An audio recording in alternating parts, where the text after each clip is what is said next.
Welcome everybody to Monster Hunter World Iceborne Impressions. I am the Seventh Sword, and now it's time to give you my take on the massive expansion released by Capcom, that is Monster Hunter World Iceborne. Alright, let's get right into it.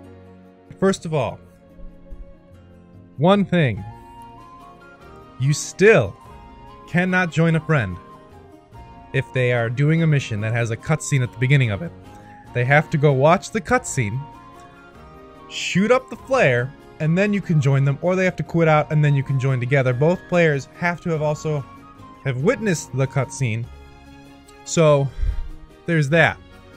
It's a small but annoying thing that really just hurts an otherwise amazing expansion, an amazing experience, and it was present in the original game and it's present here. And I guess I kind of understand why, but I'm not gonna.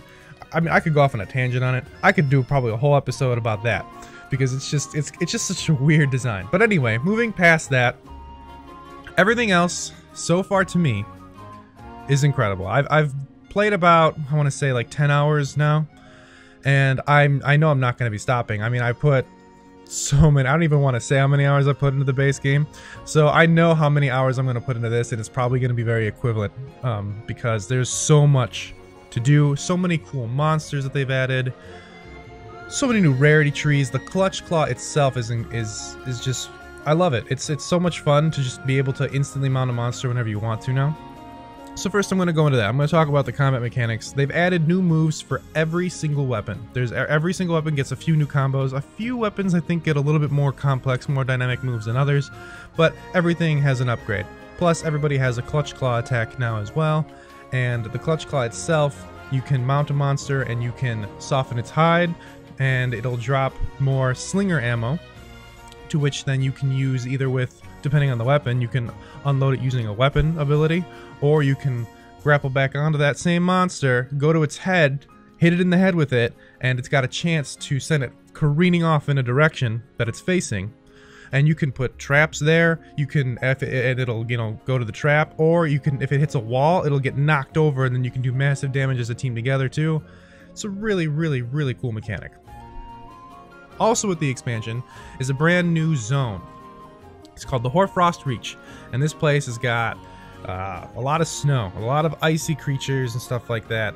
But it actually has a pretty dynamic environment, because there are a bunch of different locations within this Hoarfrost Reach that aren't necessarily governed by the same snowy area as its surface, which is pretty neat. Now, Monster Hunter is famous for doing a lot of reskins and subspecies, and that's pretty much what they did here with a lot of the monsters from the original game. But they didn't just change the color of the monster and make it, you know, oh, now it's a red one or whatever. They actually changed its behavior. They gave it new moves, new patterns, and things like that, new animations, and I don't know, I'm happy with it. Plus there's also all the new monsters that they added in from previous games that haven't been in here, which it's just cool to see them now in Monster Hunter World. There's new monsters that I haven't encountered yet either. Now, one annoying thing is that because some of these monsters are reskins of other similar monsters, there are turf wars in the game that are identical to their counterparts. So I understand, I get it, but at the same time it would have been nice to see the new variations of the monsters have a slightly different turf war, especially when it's in a completely different map and they're two different monsters supposedly. So that seems a little lazy on their part, but again, everything else in the game, like, these are small gripes that I've noticed. Everything else is just simply fantastic, and it's so much fun. I have yet to even scratch the surface of what this expansion has to offer. There's also a new hub world, which in my opinion just is much, much better than Astera. It has everything that you'd want in Astera and more. The guild hall is way more thought out this time. I still would have preferred if you could actually go to this place with your squad or people who joined the session. You could actually just walk around the whole town. But the guild hall is essentially a microcosm of the town anyway. You can even go to the blacksmith together for the first time and buy new weapons and stuff and armor together for once, which I mean, come on, I wanted that forever. Now they finally have it, which is really cool. And with the new hub world and everything, there's actually new story missions as well. This is a full-fledged game of its own, basically, that starts after you beat the main campaign of Monster Hunter World. You have to be at least Hunter rank 15 to unlock it, which just means going through World. And they do recommend you be higher ranked just because they kind of expect you to have better gear at this point. So it's a challenge for people who are just getting into the game right now.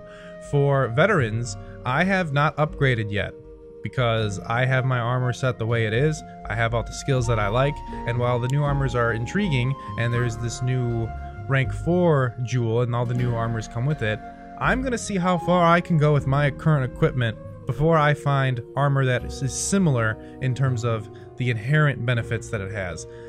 And so far, I've been okay. I mean, yeah, monsters will hit me and they'll take about, I don't know, about half my health at this point with like a big hit, but that's doable. With my build, I'm totally fine with that. I can get up and I can recover and I can figure out their movesets and then I can dodge them properly.